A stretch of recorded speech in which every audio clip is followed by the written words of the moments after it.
చాలా మంది first floor second floor వాటిలోనే ఉండిపోయారు అండ్ వారికి ఫుడ్ ని సప్లై చేస్తున్నారు డ్రోన్స్ ద్వారా. విజువల్ కూడా మనం చూడొచ్చు. రైట్, హన్మకొండలో తాజా పరిస్థితిని అందించడానికి మా ప్రతినిధి అరుణ్ లైవ్ లో సిద్ధంగా ఉన్నారు. అరుణ్, అక్షయ, ప్రస్తుతం నేను ములుగు రోడ్డు దగ్గర ఉన్నటువంటి పరిస్థితులను వివరించే ప్రయత్నం చేస్తాను. నిజానికి వడ్డపల్లి చెరువు దగ్గర దాన్ని సిల్ట్ తీసి పూర్తి స్థాయిలో నీటిని మొత్తం శుద్ధి చేసి ఆ తర్వాత దాన్ని లెంత్ పెంచాలి, ముంపు తగ్గించాలి అంటే దాన్ని కొంత లోతు పెంచాలి అని ఒక ప్రణాళికతో చేపట్టినటువంటి నేపథ్యంలో ముంపు ఉండదని అందరూ భావించారు. కానీ ఇప్పుడు ప్రస్తుతం మనం చూస్తున్నాం వడ్డపల్లి చెరువు కాస్త తెగిపోయిన తర్వాత ఎట్లాంటి సిచ్యువేషన్లో ఉందో, ఎలాంటి ఇబ్బందులు ఎదుర్కొంటున్నారో మనం ఇక్కడ ఉన్నటువంటి పరిస్థితులు చూడవచ్చు. వడ్డపల్లి చెరువు పొంగడం వల్ల ఇటు కాపువాడ, అలాగే ఆ కాపువాడ నుంచి వస్తున్నటువంటి నీళ్లు భద్రకాళి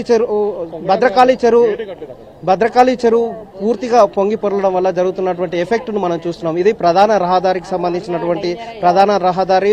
వరంగల్ ములుగు రోడ్ నుంచి వరంగల్ వైపు వెళ్లాల్సినటువంటి ప్రధాన రహదారికి సంబంధించినటువంటి ఏరియా.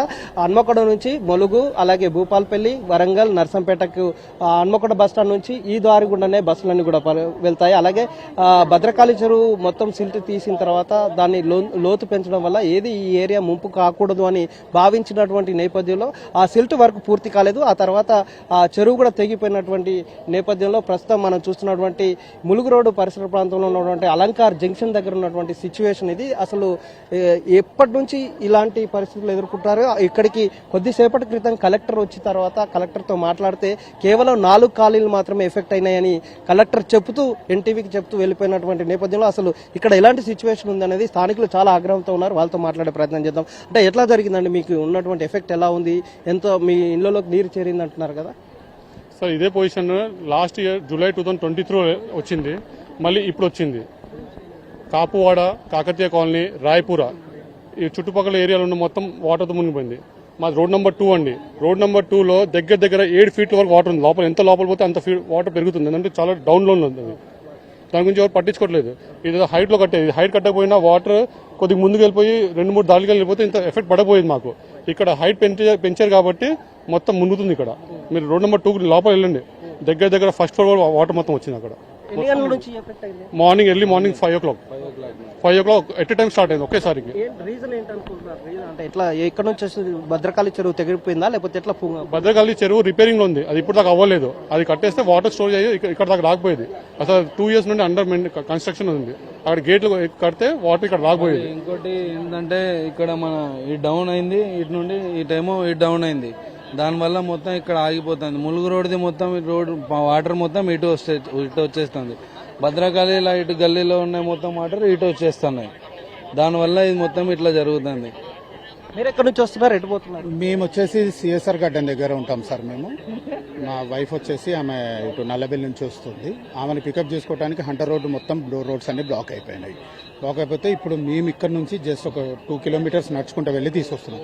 మా దగ్గర కూడా అదే పరిస్థితి. సిఎస్ఆర్ గార్డెన్ సర్కిల్, కోడాము, ఇప్పుడు మనకు ఆ ఖమ్మము హైవే బ్రిడ్జ్ అది కూడా చాలా ఇబ్బంది ఉంది. అది ఇప్పుడు ట్రాన్స్పోర్ట్ పూర్తిగా బ్లాక్ అయిపోయింది కదా. నల్లబెల్లి నుంచి అంటే నర్సంపేట నుంచి రావాలి. ఎక్కడ నుంచి? బస్ నుంచి వచ్చారు వాళ్ళు, వరంగల్ లో పికప్ చేస్తే వరంగల్ నుంచి ములుగు రోడ్ దాకా వచ్చారు. ములుగు రోడ్ నుంచి నేను పికప్ చేసుకుని వాక్ వచ్చారా? బై వాక్ వస్తున్నాయి ములుగు రోడ్ నుంచి. ఎన్ని కిలోమీటర్? దాదాపుగా దగ్గర మేము ఒక 2-3 kilometers నుంచి వచ్చాము. బైక్ ఇటు నుంచి మేము మళ్ళీ హనంకొండకు వెళ్ళాలి. హనంకొండకు సిఎస్ఆర్ గార్డెన్ హంటర్ రోడ్డు వెళ్ళి అటు నుంచి మళ్ళీ వెళ్ళాలి. అక్కడ ఇదే పరిస్థితి మాకు. కొంచెము గవర్నమెంట్ సిబ్బంది కూడా కొంచెం పట్టించుకోవాలని మా కోరిక సార్.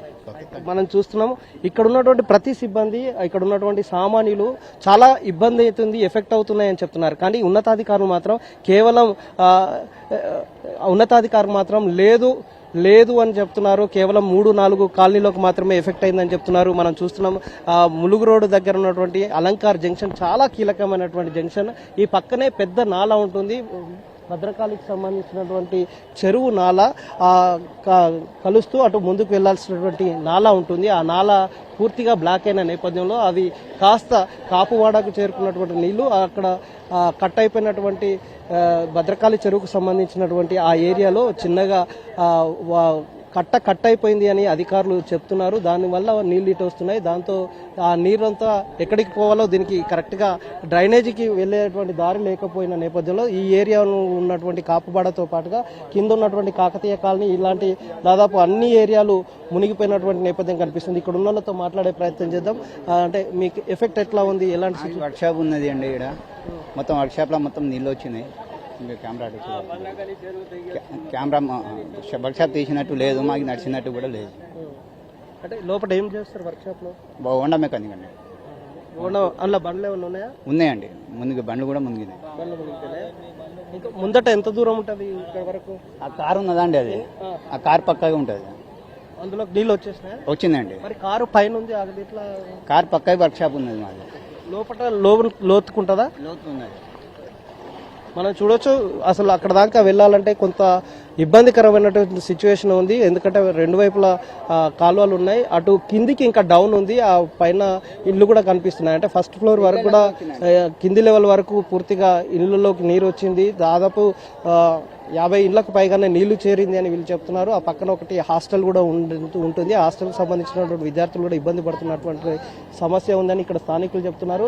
ఇటు ప్రధాన రహదారి మొత్తం నిండిపోయిన నేపథ్యంలో ఎవరు కూడా బయటికి రాలేని సిచ్యువేషన్ ఉంది. ఇది రాకపోకలకి పూర్తిగా బ్లాక్ అయినటువంటి సిచ్యువేషన్. వరంగల్, హన్మకొండ, తర్వాత కాజీపేటకు ప్రధాన జంక్షన్ హన్మకొండ చౌరస్తాకి, ములుగు రోడ్డుకు సంబంధించినటువంటి చాలా కీలకమైనటువంటి అలంకార్ జంక్షన్ దగ్గర ఇప్పుడు ఈ ఎఫెక్ట్ అయినటువంటి నేపథ్యంలో ఎవరు హన్మకొండకి వరంగల్కి రాకపోకలు మొత్తం తెగిపోయినాయి. అలాగే బొందిబాగు పొగుతున్న పరిస్థితుల నేపథ్యంలోనూ సిఎస్ఆర్ గార్డెన్ దగ్గర ఉన్నటువంటి అంటర్ రోడ్ దగ్గర ఉన్నటువంటి ఆ ఏరియాలో కూడా పూర్తిగా రోడ్డుపై నుంచి ప్రవాహం జరుగుతుంది. రోడ్డుపై నుంచి ప్రవాహం పోతున్న నేపథ్యంలో అటువైపు కూడా రాకపోకలు తెగిపోయాయి. ఇలా వరంగల్ సిటీకి, కాజీపేటకి, వరంగల్ నగర, హన్మకొండ నగరానికి మొత్తం రాకపోకలు స్తంభించిపోవడానికి ఆస్కారం ఏర్పడింది. వివిధ పనుల నిమిత్తం గ్రామాలకు వెళ్ళిన వాళ్ళు అటువైపు దిగిపోయి ఆ తర్వాత కిలోమీటర్ దూరం నడిచి ఆ తర్వాత మళ్ళీ ఏదైనా ఆటో తీసుకున్నా లేకపోతే ఇంకా సహకారం తీసుకొని వాళ్ళ కుటుంబ సభ్యుల సహకారం తీసుకొని వెళ్తున్నటువంటి నేపథ్యం కనిపిస్తుంది. మీరు ఎక్కడి నుంచి వస్తున్నారు? అదే ఆ డిపార్ట్మెంట్ ఎక్కడి నుంచి వస్తున్నారు? ఎటు పోయారు? ఎట్లా ఉంది అంటే మీరు అంతా వాటర్ ఉంది, మొత్తం రోడ్లన్నీ మొత్తం వాటర్ ఉంది, అంత డ్రైనేజెస్ మొత్తం వాటర్ బాగుంది. ఎక్కడెక్కడ చూసారు మీరు? వీకెండ్ మేము నర్సంపేట నుంచి వస్తుంది, డ్యూటీ చేస్తారు. నర్సంపేట నుంచి డ్యూటీ చేసి వస్తుంది. బస్సులు నడుస్తున్నాయా? బస్సులు ఏం లేవు, ఆటోలు కూడా రావడానికి లేదు. ఎక్కడి నుంచి నడుస్తున్నారు మీరు? ఇక్కడ అక్కడనే వరంగల్ నుంచి ఆడికి ఈ ములుగు రోడ్ దగ్గర నుంచి ఇక్కడ వరకు హన్మకొండ చౌరస్తా వరకు కంప్లీట్ గా నడిచి వెళ్లాల్సినటువంటి పరిస్థితులు ఇక్కడ కనిపిస్తున్నాయి. ఎందుకంటే హన్మకొండ చౌరస్తాకు వస్తేనే మళ్ళీ ఇక్కడ నుంచి మూవ్ అవ్వడానికి ఆస్కారం ఏర్పడుతుంది కాబట్టి ఇలాంటి పరిస్థితులు ఉన్నాయి. మరొక వైపు అధికారుల ముందే మాకు కనీసం త్రాగునీరు కానీ టిఫిన్స్ కానీ లేవని అధికారుల దగ్గరకు వచ్చి కలెక్టర్కే స్వయంగా మొరపెట్టుకున్నారు. మేము ఏర్పాటు చేస్తామని ఒక మాట చెప్పేసి వెళ్ళిపోయారు. మీటింగ్ ఉంది అని చెప్పి హన్మకొండ కలెక్టర్ స్నేహ శబరీష్ కేవలం వాళ్ళకు ఒక మాట చెప్పి వెళ్ళిపోయినటువంటి నేపథ్యం కనిపిస్తుంది. ఉదయం 5 గంటల నుంచి ఇప్పటి వరకు వాళ్ళకు కనీసం మినిమం ఫెసిలిటీస్ లేని నేపథ్యంలో ఇబ్బంది పడుతున్నామని చెప్తున్నారు. దాదాపు 100కు పైగానే ఖాళీలోకి నీరు చేరింది. కానీ సాయంత్రం వరకు ఇలాంటి నీటి కష్టాల్లోనే ఉండాల్సినటువంటి నేపథ్యం ఉంటే అధికారులు మాత్రం కేవలం 3-4 కాలనీలోకి ఎఫెక్ట్ అయిందని కలెక్టర్ చెప్పడం కొంచెం శోచనీయంగా ఉంది. కలెక్టర్కి సమాచారం లేదా, లేదంటే తీవ్రతను తగ్గించే ప్రయత్నం చేస్తుందా అనేది తెలవాల్సి ఉంది. అధికారులు తీవ్రతను తగ్గించే ప్రయత్నం చేస్తున్నారని అనడానికి ఇది ఒక నిదర్శనంగా కనిపిస్తుంది. అక్షయ.